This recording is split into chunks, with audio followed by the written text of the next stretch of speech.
मध्ये कोणत्या गोष्टी टाळायच्यात, त्यामध्ये सगळ्यात महत्वाचं म्हणजे रिफाइंड शुगर. रिफाइंड शुगर म्हणजे रिफाइंड म्हणजे काय, तर ज्यामध्ये केमिकली प्रोसेस केली जाते, त्यातले विटॅमिन्स, मिनरल, फायबर, जे पोषणयुक्त जे घटक आहेत ते काढले जातात. त्याचा रस कशा पद्धतीने तयार केला जातो ते लक्षात घ्या. ज्या शुगर फॅक्टरीमध्ये रस काढला जातो तो 5 ते 10 मिनिटातच काळा पडतो बा. आणि काळा पडल्यानंतर मग त्याला डिकलरेशन साठी सगळ्यात प्रथम काय वापरायचे, पहिले ते फॉर्म्युलिन वापरायचे, नंतर ते बंद, त्याला बॅन आलं. त्यानंतर काय वापरतात, तर फॉस्फरिक ऍसिड आणि सल्फर डायऑक्साईड हे दोन्ही वापरतात. म्हणजे एवढं केमिकल वापरतात.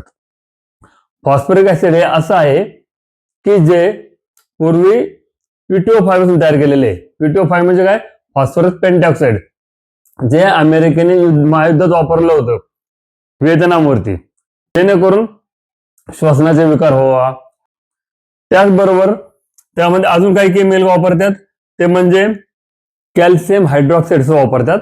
जर फॉर्म्युला बघितला, केमिकल फॉर्म्युला, तर C6H12O6 आणि कोकेनचा जर बघितला तर C17H21 आणि NO4. म्हणजेच काय, दोन्ही जवळजवळ मिळते जुळते आहेत, पण कोकेनला बंदी आहे.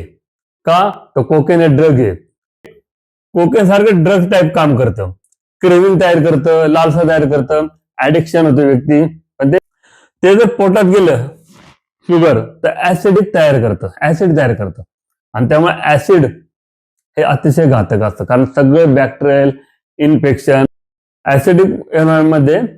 त्यामुळे बरेचसे डॉक्टर लोक ऑपरेशन करायला काय म्हणतात, पहिले शुगर टेस्ट करतात, शुगर कशी आहे ते. शुगर सिंपल शुगर, आता पहा, सिंपल शुगर आणि कॉम्प्लेक्स शुगर यातला फरक पहा. सिंपल म्हणजे काय, जी शुगर पोटात गेल्यानंतर काही मिनिटांमध्येच ती रक्तामध्ये जाते. आणि कॉम्प्लेक्स शुगर मात्र हळूहळू स्लोली आपल्या ह्याच्यामध्ये पेशीमध्ये जाते. म्हणजेच काय, थोडक्यात सांगायचं, sugar, soft drink, fruit juices, हे जर मध हे कडले की एजेस तयार होतात. मग एजेस जर वाढत गेले, तुमच्या प्रत्येक ऑर्गन मध्ये गेले, तर प्रत्येक ऑर्गन डॅमेज करत बसतात. ते स्किनचे प्रॉब्लेम पहिले चालू होतात, शुगर थोडी जरी वाढली. जरी शुगर सांगितलेले आपल्याला रोजच्या आहारामध्ये 20 ते 25 ग्रॅम शुगर पर डे सांगितलेले, आणि डायबिटिक पेशंटला किती सांगितले, 0 ते 5 ग्रॅम एवढी डायबिटिक पेशंटला सांगितलेली शुगर, त्यापेक्षा जास्त नाही.